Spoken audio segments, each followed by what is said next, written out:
Best varicose veins చికిత్సనే పొందండి. నొప్పి లేని చికిత్స కోసం సంప్రదించండి ఎబిస్ హాస్పిటల్. నమస్తే రమగారు. నమస్తే జయ. రమగారు, మనకి మార్గశిర మాసంలో గురువారాలకు కూడా ప్రత్యేకమైన విశిష్టత ఉంది. లక్ష్మీదేవికి పూజ చేస్తాం కదండి, ఒకసారి ఆ విశిష్టత మాట్లాడుకుందామండి. ఏటా చెప్తున్నాము, మళ్ళీ ఇప్పుడు కూడా కొత్తగా ఇంకొకసారి చెప్పుకుంటాం. మార్గశిరము పురుషోత్తమ మాసం అని చెప్పుకున్నాం ముందే. మనం విష్ణు సంబంధమైన మాసం. ఇప్పుడు మనం విష్ణు సంబంధమైన మాసాలని ముందు మాసాల్లో కూడా చెప్పాం. అవును. శ్రవణ నక్షత్ర సంబంధమైనది శ్రావణ మాసం. అప్పుడు లక్ష్మీదేవి పూజ విశేషంగా అయ్యవారిని కూడా చదువుకోండి. అక్కడి నుంచి శ్రావణం తర్వాత భాద్రపదం లేదు, ఆశ్వీజం తర్వాత కార్తీకం. ఆశ్వీజ మాసం అంతా దుర్గా పూజ చేసాం. అవును. తర్వాత కార్తీకమేమో దామోదర ప్రీత్యర్థం చేసాం. ఈ మార్గశిరము సాక్షాత్తు విష్ణు స్వరూపం. అక్కడ కార్తీక దామోదర ప్రీత్యర్థం శివాభిషేకం దుర్గాభిషేకం చెప్పుకున్నాం. శివాభిషేకం చెప్పాం, కార్తీక దామోదర ప్రీత్యర్థమే సాలగ్రామ దానం అన్ని కూడా అలా చెప్పాం. ఇక్కడ పూర్తిగా ఇది విష్ణు మాసమే.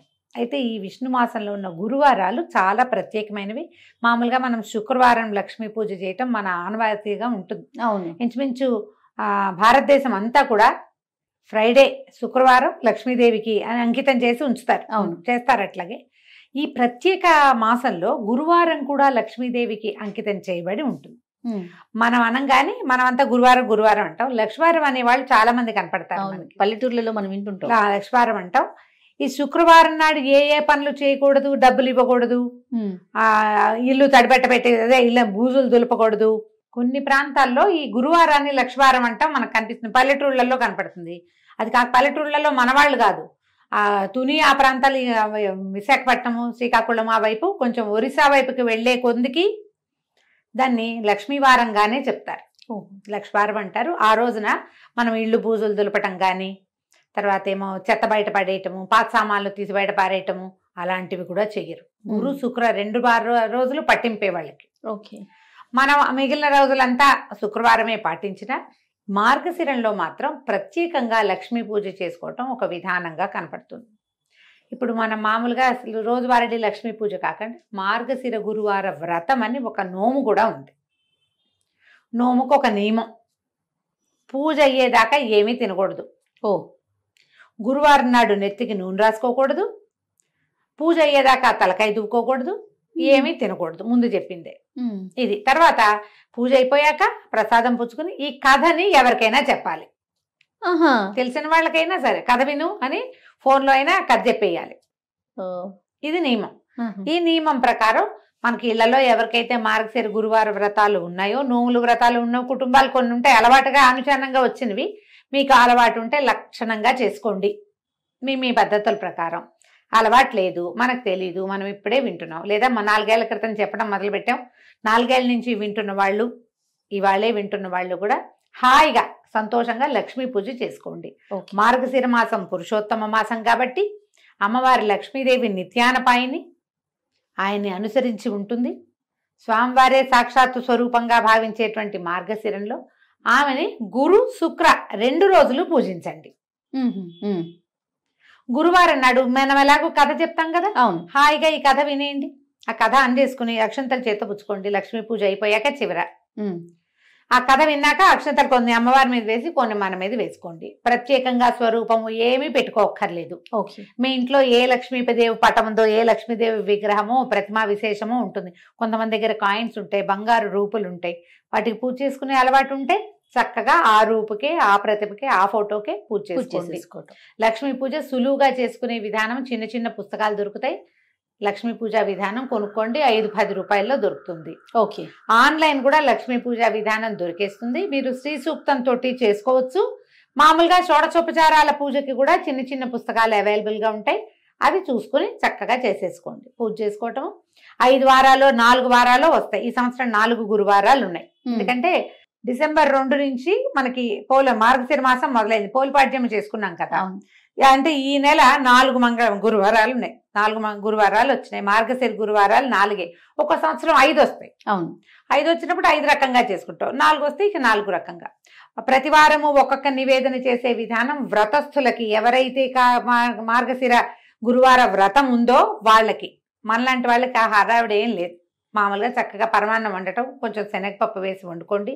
మీకు ఓపిక ఉండి చేతొచ్చి శక్తియుక్తులుండి బాగా సేవించాలన్న ఆశ ఉంటే బూరెలు అలాంటివి కూడా చేసుకోవచ్చు. శనగపప్పుతో బూరెలు చేస్తాం కదా, అమ్మవారికి శనగపప్పు ప్రీతి. లక్ష్మికి సంబంధించిన ధాన్యాలలో ఈ పప్పుల్లో ఇది ముఖ్యమైనది శనగపప్పు. మీకు ఎవరు చెప్పారు? ఇలాంటి చొప్పదంటు ప్రశ్నలు వేయకండి దయచేసి. శనగపప్పు ఇలాంటి లక్ష్మీదేవి ప్రశ్నలు కూడా ఎదుర్కొంటున్నారా రమణ? బ్రహ్మాండంగా మీకు ఎవరు చెప్పారు? మీరు వెళ్ళి అడిగారా? ఆవిడ మీ పక్కింట్లో ఉంటుందా? ఇలాంటివి అడుగుతారు. అంటే సనాతనంగా వస్తుంది, మన మన మనం ముందు తరం వాళ్ళు చేశారు, మనం చేస్తున్నాం, అట్లా చేసుకుంటూ పోతాం కదా. అంతే. దానికి ఒకళ్ళు వచ్చి చెప్తారా? చెప్పాలా? అడుగుతారమ్మా.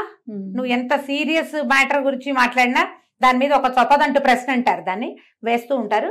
మీకు కావాలంటే మీ పక్కింట్లో లక్ష్మీదేవి ఎవరన్నా ఉంటే కనుక్కోండి. మా పక్కింట్లో ఉంది లక్ష్మీదేవి. మా ముందు ఇళ్లలో ఉంది, చెప్తుంది. మా ముందు ముందు తరాల్లో ఉంది మనకి, అందుకని మనకు తెలిసింది. అంతే. శనగపప్పుతో ఏదో ఒక పదార్థం చేసుకోండి. పరమాన్నం చేసుకుని పెట్టుకోవచ్చు అమ్మకి, మీ ఓపిక.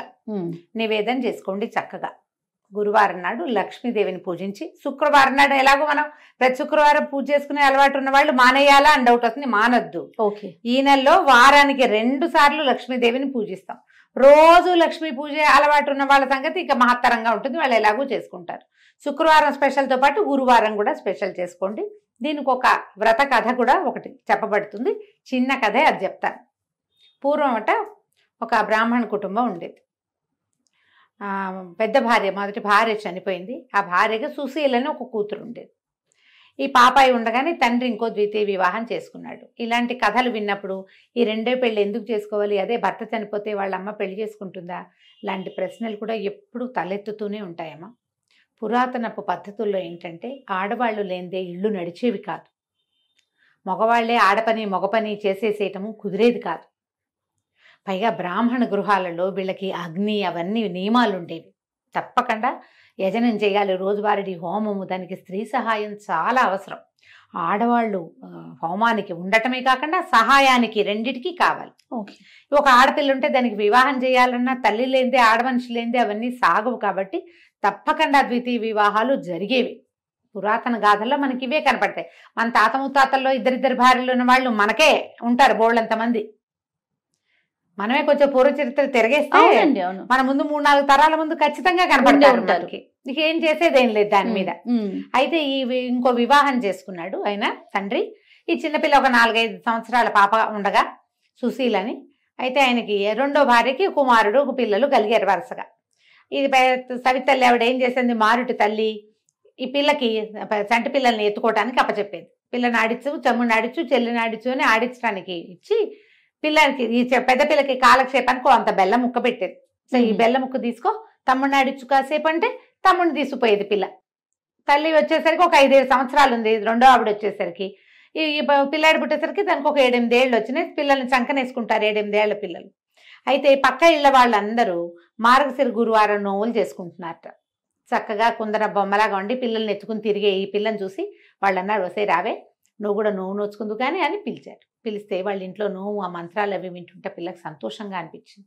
ఏం చేసిందట, తమ్ముడు పక్కన కూర్చోబెట్టి వాకిట్లో ఉన్న బంకమట్టి తీసి చక్కగా చిన్న ఉండలాగా చేసి లక్ష్మీదేవిలాగా తయారు చేసుకుంది. తన కోసం ఒక ప్రతిమ. అక్కడికి పువ్వులు కావాలి పూజకి. జిల్లేడు పువ్వులు తెచ్చుకుని జిల్లేడు పువ్వులతోటి ఆ లక్ష్మీ అమ్మవారికి పూజ చేసేది. షోడశోపచారాలు ఉన్నాయిగా, ఉపచారాలు చెప్పుకుని పూజ చేసి ఈ తనకి ఇచ్చిందిగా వాళ్ళ పిన్ని బెల్లం ముక్క, ఆ బెల్లం ముక్కని నివేదన పెట్టేది. మార్గశిర గురువారాలు 5 వారాలు వచ్చినాయి ఆ సంవత్సరం. 5 వారాలు చేసుకుంది. పక్కింటి వాళ్ళు వారానికి ఒక దీనిలాగా మొదటి వారం పులగం, రెండో వారం అట్లు తిమ్మనం, అలాగా 3వ వారం చక్కెర పొంగలి నివేదనలు పెట్టారు. ఈ అమ్మాయికి అవన్నీ చేత కావు, చిన్నపిల్ల కదా, మళ్ళీ పిన్నిని అడిగితే ఏమంటుందో, బెల్లం ముక్క మాత్రం నివేదన పెట్టేది. అట్లా ఏటా చేసుకునేదట. 11 సంవత్సరాలు వచ్చేసరికల్లా 3-4 సార్లు చేసేసింది. ఈ 11 ఏళ్ల పిల్లకి పెళ్లి చేశారు. వెనకాల 2-3 తమ్ముళ్ళు, 2 చెల్లెళ్ళు ఉన్నారు. అయితే పెళ్లి చేస్తే ఈ పిల్ల ఏం చేసింది, అత్తవారింటికి వెళ్ళిపోతూ ముందు వెళ్ళలా, 11వ ఏట ఏం వెళ్ళిపోలే, అలా పంపేవాళ్ళు కాదు, వ్యక్తురాలు అయ్యాక పంపించేవాళ్ళు. తర్వాత కూడా కొన్నాళ్ళు ఇక్కడే పూజ చేసుకునేది. అమ్మ నాన్న శుభ్రంగా ఉండేవాళ్ళు, చక్కగా పిల్లలు కలిగారు, ఇల్లు వాకిళ్ళు లక్షణంగా బాగుండేవి. పిల్ల వ్యక్తురాలు అయిన తర్వాత ముహూర్తం చూసుకుని అత్తవారు వచ్చి అమ్మాయిని కాపురాన్ని తీసుకుపోయారు అడ్డుకి తీరిపోయాక. తీసుకెళ్తే వెళ్తూ వెళ్తూ ఈ అమ్మాయి ఏం చేసింది, తను పూజ చేసిన ఆ బంకమట్టి లక్ష్మీదేవి ఉంది కదా, లక్ష్మీదేవి ప్రతిమ, మృణ్మయ ప్రతిమ, అది తీసుకుని వెళ్ళిపోయింది. తీసుకెళ్ళిపోయాక అత్తవారు కొంచెం పర్వాలేదు బాగానే ఉండేవాళ్ళు. ఈ అమ్మాయి వెళ్ళేసరికి వాళ్ళకి ఇప్పటి ముప్పటిగా పాలు పొంగినట్టు సిరులు పొంగిపోయినాయి వాళ్ళ ఇంట్లో. చక్కగా ఏటా నోవులు చేసుకునేది లక్షణంగా. అంతకుముందు ఇక్కడ ఉంటే బెల్లం ముక్కలు అవి పెట్టేది. అక్కడ అత్తవారింటికి వెళ్ళాక దాని సొంత ఇల్లు, సొంత ప్రపంచంగా చక్కగా వారానికి ఒక నివేదన చొప్పున చేసుకుని లక్షణంగా వ్రతం చేసుకుని అందరినీ పిలిచి తాంబూలాలు వాయనాలు ఇచ్చి లక్ష్మీదేవికి సంతోషం ప్రీతికరంగా ఉండే పనులన్నీ చేసేది. ఇప్పుడు ఇక్కడ ఒక ప్రశ్న, లక్ష్మీదేవికి ప్రీతికరమైన పనులు ఏమిటి? మొదటిది ఇల్లు శుభ్రంగా ఉంచుకోవటం, ఆడవాళ్ళు గయ్యాళిగా ఉండకపోవటం. గయ్యాళి ఆడవాళ్ళకి సిరి నిలవదు. మనం ఇప్పుడు వెంటనే మనకు ఒక లిస్ట్ వస్తుంది, అబ్బో మా వాళ్ళు గయ్యాలి వీళ్ళు గయ్యాలి వాళ్ళ దగ్గర బోల్డ్ డబ్బులు ఉన్నాయి. సిరి అంటే డబ్బు ఒకటే కాదమ్మా, అన్ని చాలా ఉన్నాయి. సౌభాగ్యం, భర్తలతోటి ఆనురూప్యం, వాళ్ళతోటి ఒక కలిసి ఉండటం, సంతానము, ఆరోగ్యం, నలుగురిలోను పెంపు, ఘనత, ఇవన్నీ కదా ఐశ్వర్యం అంటే. చక్కగా ఉండేది. ఈ ఇష్టం వీటితో పాటుగా ఇల్లు శుభ్రంగా ఉంచుకోవటం, ఇవన్నీ కూడా వచ్చిన వాళ్ళని అతిథి అభ్యాగతులను సేవించడం లక్ష్మీదేవికి ఇష్టం. ఇల్లు వాకిళ్ళు శుభ్రం, మనుషులు శుభ్రంగా ఉండటం, పూజ గది ఎప్పుడు కళకళలాడుతూ ఉండటం, వచ్చిన వాళ్ళని కనుక్కోవటం, మంచి ప్రవర్తన, పోట్లాటలు కలహ కారణాలు ఉండకపోవటం, అవి లేని చోట లక్ష్మి ఎప్పుడు స్థిరంగా ఉంటుంది. అన్ని రకాల లక్ష్ములు బాగుంటాయి. అయితే ఏమైంది, ఇప్పుడు ఎప్పుడైతే ఈ పిల్ల వివాహం అయ్యి అవి అటు తీరి వెళ్ళిపోయిన తర్వాత మెల్లిగా తండ్రి పరిస్థితి దిగనాసిల్లిపోయింది. నానాటికి తీసుకట్టు నాగం భట్టు అయింది. చివరికి కూతురు బాగా సంపన్నురాలు అయ్యేసరికి వీళ్ళు దిగనాసిల్లిపోయారు. ఏమిటో ఎప్పటికప్పుడు పోవటమే వాళ్ళ ఇంట్లో, ఏది నిలిచేది కాదు. ఎంతో బాధగా ఉండేది తల్లికి తండ్రికి. అయితే ఏం చేశారట వాళ్ళు, తమ్ముడిని పంపించిందట పింతల్లి. కొంచెం పర్వాలే బాగానే చూసింది, ఎంత పెద్దగా అయ్యాలేం కాదు ఆవిడ. అక్కయ్య దగ్గరికి వెళ్ళరా, మన పరిస్థితి బాగుండలేదని చెప్పు, ఏదైనా ఇస్తే పట్టుకురమ్మని పిల్లవాడిని పంపించింది. కొడుకేమో వెళ్ళాడు వాళ్ళ ఇంటికి. వెళ్తే అదే అక్కయ్య వాడికి అన్నం పెట్టి అన్ని 4 కనుక్కుని, అయ్యో వీళ్ళ పరిస్థితి బాగుండలేదు, డబ్బుగా ఇచ్చి పంపిస్తే చుట్టుపక్కల వాళ్ళు చూస్తారు, భర్త వాళ్ళు ఏమనుకుంటారోనని ఏం చేసింది, ఒక వెదురుగాడని ఇంత పొడుగాటి కర్రని జాగ్రత్తగా తొలిపించి దాని నిండా బంగారు నాణేలు పోసి దాన్ని కవర్ చేయించేసి, ఒరే ఇంటికి పట్టుకెళ్ళరా తమ్ముడు అని కర్ర చేతులు పెట్టింది. ఈ పిల్లాడు అది అక్క కర్రే ఇచ్చింది అనుకున్నాడు, అందులో డబ్బులు ఉన్నాయన్న సంగతి తమ్ముడికి అమ్మాయి చెప్పల. కర్ర పుచ్చుకుని వెళ్ళాడు. వెళ్ళేసరికి అలా మధ్యదారిలో ఎక్కడో కర్ర దేనికో ఆనించి ఎక్కడో కూర్చుని పడుకుని నిద్రపోయాడు. అది వాడి సొంత కర్ర కాదు కదా, అలవాటు కూడా లేదు, మర్చిపోయి వెళ్ళిపోయాడు. ఎవరో చేపాటి కర్ర బాగుందని తీసుకుపోయారు. వాళ్ళు అదృష్టవంతులైతే వాళ్ళకి దొరుకుంటుందా లక్ష్మీదేవి. తల్లి అడిగింది, ఏమి ఇచ్చిందిరా అక్క అంటే, ఏమో నమ్మ కర్ర ఇచ్చింది, అది నేను ఎక్కడో వదిలేశాను అన్నాడు. ఆవిడికి అర్థం కాల, కూతురు ఏం పంపింది ఏమిటి సంగతి. మళ్ళీ కొన్నాళ్ళు పోయాక మళ్ళా కొడుకుని పంపించింది. కొడుకుని పంపిస్తే ఈ అమ్మాయి ఏం చేసింది, ఈసారి నాన్న కోసం ఒక జత చెప్పులు కుట్టించాను, చెప్పులు పట్టుకెళ్ళమని ఆ చెప్పులు జాగ్రత్తగా పక్క కుట్లు ఊడదీసి చెప్పులు నిండా బంగారం కాసులు పెట్టి కుట్టించేసి చేతిలో పెట్టింది. ఇప్పుడు చెప్పలేదు. పిల్లాడు చెప్పకూడదు, ఊరికే చెప్పులు నాన్నకి అంటే పట్టుకుపోతాడు అనుకుంది. ఒక గుడ్డలో చుట్టిచ్చింది. వాడు ఆ చెప్పుల మూట దీని మీద పెట్టి ఒక గట్టు మీద పెట్టి చెరువు గట్టును పడుకున్నాడు చల్లగాలికి. ఎవరో చెప్పులు పెట్టిపోయారు. 3వసారి మళ్ళీ పంపించింది తల్లి 2 నెలల తర్వాత. ఈ అమ్మాయి ఒక గుమ్మడికాయ పై డిప్ప తీసి లోపల గింజలన్నీ తీసేసి దాని నిండా బంగారు కాసులు పోసి పంపించింది. ఆ బంగారు కాసులు గుమ్మడికాయ కూడా వాడు వదిలేశాడు. అంటే సంధ్యావందనాన్ని దిగాడు, ఎవరో గుమ్మడి పండు బాగుందని బ్రాహ్మలు ఎవరో వెళ్తున్న వాళ్ళు ఎవరో వదిలిపెట్టి పోయారనుకుని తీసుకుపోయారు. ఇక చివరికి తల్లికి అనిపించింది, ఇక్కడ అమ్మాయి ఏదో సహాయం చేయడానికి ప్రయత్నం చేస్తోంది, పంపిస్తోంది ఏవో వస్తువులు, సరిగ్గా తేలేకపోతున్నాడు. సరే నేనే వెళ్తానని తండ్రిని పెద్ద కొడుకుని వదిలిపెట్టి చిన్నపిల్లలు ఆడపిల్లలు ఉంటే వాళ్ళందరినీ వెంబడి పెట్టుకుని పెద్ద కూతురు ఇంటికి వెళ్ళింది. తల్లి పేదగా ఉన్న తల్లి మాసిపోయినట్టున్న చెల్లెళ్ళని చూసి పిల్ల బాధపడి తల్లిని చక్కగా పోషించి 10 రోజులు ఉంచుకున్నాక ఇదంతా ఏం జరిగింది ఏమిటి మాట్లాడుకుంటే, అమ్మ బంగారు కాసులు పోసానే ఏమైపోయినాయో అంటే, ఎవడో అదృష్టవంతులకు దొరికింది, మనకు అదృష్టం లేదు. ఈ అమ్మాయి ఏమంది, ఇంకా 10 రోజులుంటూ మార్గశిర మాసం రాబోతుంది, నేను మార్గశిర గురువారం నోవులు నోచుకుంటానమ్మా, నాతో పాటు నువ్వు కూడా నోచుకుందు కానీ ఇక్కడే ఉండమని తల్లిని చెల్లెళ్ళని ఉంచుకుంది. ఏమీ తినద్దమ్మా, గురువారం పొద్దున్నే చెప్పింది, ఏమీ తినద్దంటే సరేనంది ఆవిడ. పిల్లలందరినీ కూర్చోబెట్టి సద్దెన్నాలు పెట్టమంటే, అమ్మమ్మ సద్దన్నం పెడుతూ పెరుగన్నంలో ఉప్పేయి అన్నారట పిల్లలు. ఉప్పు సరిపోయిందో లేదో చూద్దామని ఒక సద్దెన్నం ముద్ద నోట్లో వేసుకుంది. కూతురు, అయ్యో అమ్మ అన్నం తిన్నావు ఇంకేట పనికి వస్తుంది, తినకూడదుగా, మెతుకు కూడా పోకూడదు లోపలికి. కూతురు నోచుకుంది నోము. తల్లి సర్దు కూరుకుంది, ప్రసాదం తిని ఊరుకున్నారు. రెండో వారం ఏం చేసింది, పిల్లలకి నెత్తికి తలగా నూనె రాస్తూ ఆ నూనె చేతులు నెత్తికి రాసుకుంది. చాలా మంది చేస్తాం అట్లా. ఇప్పుడు మాయిశ్చరైజర్ కూడా ఎక్కువ పోసుకున్నాం అనుకో చేతిలో, ఎవరో రాసేస్తాం. ఆ నెత్తికి రాసుకునేసరికి నూనె రాసుకోకూడదు, అసలు నూనె రాసి తలంటి చేయకూడదు గురువారం నాడు. మామూలుగానే పనికిరాదు, ఇప్పుడు అస్సలు పనికిరాదు, పూజకు పనికిరాదు, నోముకు అడ్డంకి. 2వ వారము పోయింది.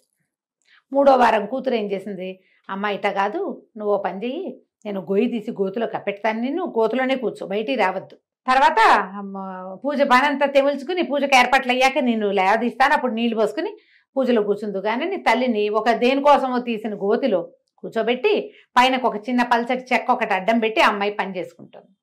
ఈ పిల్లలు ఏం చేశారు, 5-6 ఆడపిల్లలు, అమ్మాయికి పిల్లలు ఉన్నారు, పిల్లల్ని తెచ్చింది కదా ఈవిడ కూడా.